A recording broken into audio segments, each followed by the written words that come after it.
اس ہستی کا عرس مبارک ہے جسے حضور داتا گنج بخش رحمۃ اللہ علیہ کہتے ہیں۔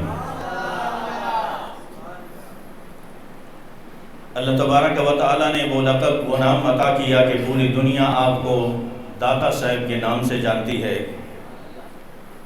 اور بد مذہبوں اور باطلوں نے باطل قوتوں نے ایڑی چوٹی کا زور لگایا کہ لفظ داتا مٹا سکیں، لیکن کوئی نہیں مٹا سکا۔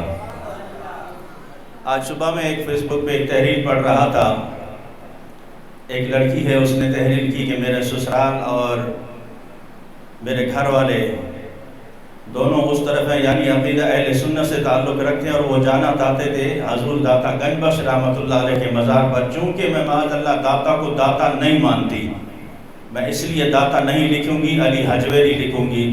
تم 100 کہتی رہو، لیکن جس کو اللہ تبارک و تعالیٰ نے مقام عطا کر دیا ہو نا، کوئی مائی کا لال گھٹا نہیں سکتا۔ اور عقیدہ اہل سنت بھی سماعت کر لیجیے عزیزان محترم، ہم جب اللہ کے ولی کو کرامت یا اس کی طاقت اور تصرف کا بیان کرتے ہیں، بعض اوقات کوئی عقیدہ ہمارے ذہنوں پہ زبردستی چونس نہیں سکتا۔ اگر تمہاری توحید سلامت ہے الحمدللہ، ہماری توحید بھی سلامت ہے، لیکن فرق یہ ہے کہ تم توحید نہیں سمجھ سکے، نہ اولیاء اللہ کی شان سمجھ سکے۔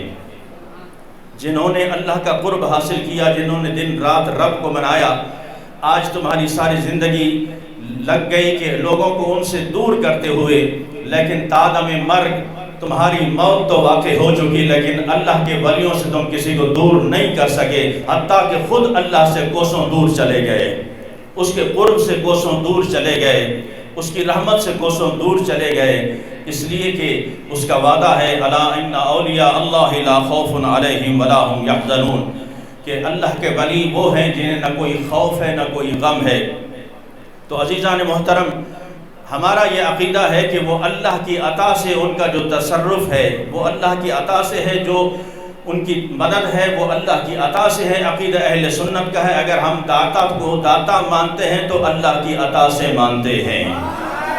حضرت حضور داتا گنج بخش رحمۃ اللہ علیہ آپ فرماتے ہیں کہ میرا جو روحانی سفر تھا ایک مرتبہ وہ رک گیا۔ اب روحانی سفر کیا ہوتا ہے میں آسان زبان میں آپ کو سمجھا دوں۔ ہم آئے نماز پڑھنے، بس 2-4 سجدے کیے، اتنا تنگ ہو کے کہ بس جلدی سے نماز پڑھیں اور چلے جائیں، پتہ لگا کہ آپ کا روحانی سفر کٹا ہوا ہے، روحانی کنیکشن کٹا ہوا ہے۔ اگر روحانی کنیکشن برقرار ہو، خدا کی قسم ایک سجدے میں مزہ آتا ہے، ایک سجدے میں مزہ آتا ہے، نماز پڑھنے میں مزہ آتا ہے، اس کے بعد بیٹھ کے تلاوت کرنے میں مزہ آتا ہے۔ جب قرآن کھول کے تلاوت کرنے لگو نا، بہت زیادہ جلدی دل اکتانے لگے اور دل کہے کہ بس اب بس کر کے باہر چلتے ہیں، تو سمجھ لو ابھی بھی روحانی کنیکشن کٹا ہوا ہے۔ اور یہ بندہ خود ہر بندہ اپنے گریبان میں جھانکے، کیا ہمارا نمازوں میں دل لگتا ہے؟ قرآن کی تلاوت میں دل لگتا ہے؟ اللہ کے گھر میں دل لگتا ہے؟ اللہ کے گھر میں دل لگتا ہے؟ کوئی نیکی کے کام میں دل لگتا ہے؟ نہ میرے ساتھیوں، محفل درود شریف ہو نا، بیٹھنے کو دل نہیں کرتا، جلدی جلدی کیجئے۔ نماز ہو، پڑھنے کو دل نہیں کرتا، جلدی جلدی نماز پڑھائیے۔ قرآن کی تلاوت ہے، جلدی جلدی قرآن خوانی ہو جائے، قرآن کی تلاوت ختم ہو جائے۔ بعد میں کیا کرنا ہے؟ بس دوستوں کے ساتھ جا کے بیٹھ جانا ہے، وہاں گپے لگانی ہے، یا گھر والوں کے ساتھ جا کے بیٹھ جانا ہے، بچوں کے ساتھ بیٹھ جانا ہے، وہاں دل لگے گا، یہاں دل نہیں لگتا۔ حضور داتا گنج بخش رحمۃ اللہ علیہ فرماتے ہیں یہ روحانی کنیکشن جو تھا نا، کچھ عرصے کے لیے مجھے ایسے محسوس ہوا کہ رب سے کٹ چکا ہے۔ آپ کہتے ہیں میں سفر پر تھا، ایک جگہ آیا، مسافر خانہ مجھے نظر آیا۔ حضور داتا گنج بخش رحمۃ اللہ علیہ فرماتے ہیں کہ میں اس مسافر خانے میں تھوڑی دیر کے لیے آرام کے لیے رکا، وہاں پہ رکا تو میں نے کیا دیکھا کہ اندر پہلے سے چند ایک درویش وہاں موجود ہیں اور خربوزہ کھا رہے ہیں۔ حضور داتا گنج بخش رحمۃ اللہ علیہ فرماتے ہیں جیسے ہی میں داخل ہوا، میں کونے میں جا کے چپ کر کے بیٹھ گیا، انہوں نے کیا کیا، وہ خربوز کھاتے رہے، جو چھلکے بچے نا وہ میری طرف پھینکتے گئے۔ اب ذرا اپنے آپ پہ تصور کیجئے، کوئی کام اگر کوئی ہمارے ساتھ یہ والا کام ہم سے کرے کہ خربوزے کھا کے چھلکے ہماری طرف پھینکے، اور کچھ ساتھیوں نے کہا کہ وہ چھلکے مجھے مارے بھی گئے، لیکن حضور داتا گنج بخش رحمۃ اللہ علیہ فرماتے ہیں میں نے دل میں محسوس نہیں کیا اور میں نے صبر کیا۔ یہی صبر تو اللہ تبارک و تعالیٰ کی بارگاہ میں قرب عطا کرتا ہے، مقام عطا کرتا ہے۔ اور خواجہ معین الدین چشتی اجمیری رحمۃ اللہ علیہ اگر یہ شعر نہ پڑھتے نا، گنج بخش فیض عالم مظہر نور خدا، نا کسارا پیر کامل کامل آرا رہنما، اگر آپ کو خواجہ معین الدین چشتی اجمیری رحمۃ اللہ علیہ ظاہر نہ کرتے، آج تو کوئی جانتا نہیں کہ گنج بخش ہے کون، کیونکہ اولیاء اللہ ہمیشہ اپنے آپ کو چھپایا کرتے۔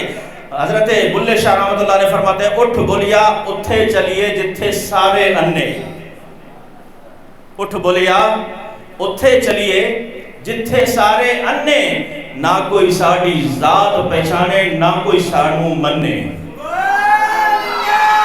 اٹھ بولیا اتھے چلیے، آج تو اسٹیج پہ بتایا جاتا ہے نا، خطیب آ کے بتاتا ہے کہ میرا تعارف یہ ہے، آتے ہوئے استقبال بھی کرنا ہے، نعرے بھی لگانے ہیں، پیر صاحب کہتے ہیں کہ میرا یہ تعارف ہے کہ اس طرح یہ کرنا ہے۔ تو میرے ساتھیوں، ان کا جو رویہ تھا، طور طریقہ تھا، اٹھ بولیا اتھے چلیے جتھے سارے انے، نہ کوئی ساڑی ذات پہچانے نہ کوئی سانو مننے۔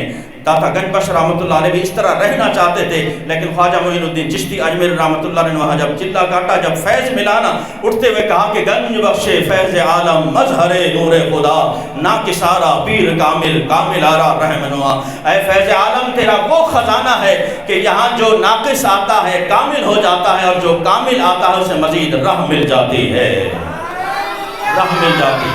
تو داتا گنج بخش فرماتے ہیں، انہوں نے مجھے چھل کے مارے، میں صبر کرتا گیا، صبر کرتا گیا، اور یہی صبر تھا۔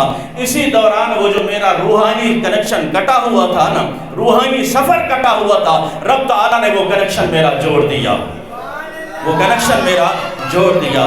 دعا کرے اللہ تبارک و تعالی ہمارا روحانی کنیکشن بھی اپنی ذات کے ساتھ جوڑ دے، اور اخلاص کے ساتھ ہم رب کائنات کی عبادت کریں، اخلاص کے ساتھ ہم اسے مانیں، اور اخلاص کے ساتھ اولیاء اللہ کی تعلیمات پر عمل پیرا ہوں۔ اللہ تبارک و تعالی ہمیں عمل کی توفیق عطا فرمائے۔ انشاءاللہ مزید جمعے کو بیان ہوگا۔ وآخر دعوانا الحمدللہ رب العالمین۔